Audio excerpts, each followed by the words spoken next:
ورحمۃ اللہ وبرکاتہ۔ دلائل تو علماء دیتے ہیں، میں ایک ادنا سا طالب علم علماء کرام کا جتیاں جوڑ غلام میں عرض کرنے لگا ہوں۔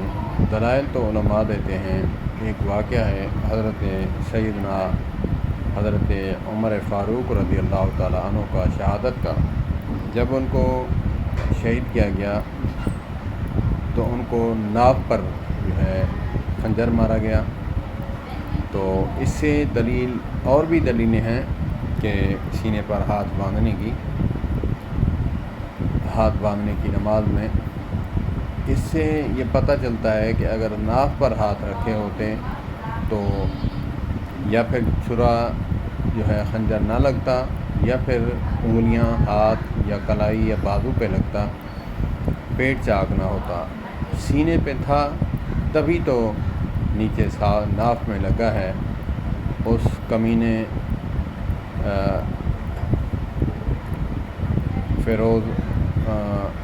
لولو فیروز مجوسی جو تھا، اس ملعون نے وہاں وار کیا جہاں بالکل صاف جگہ تھی، کہیں دقت اور رکاوٹ والی جگہ نہ تھی۔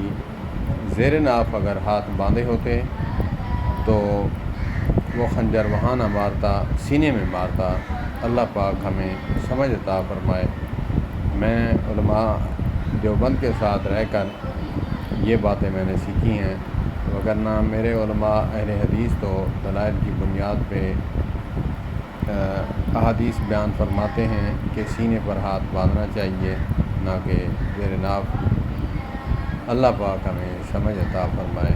السلام علیکم ورحمۃ اللہ۔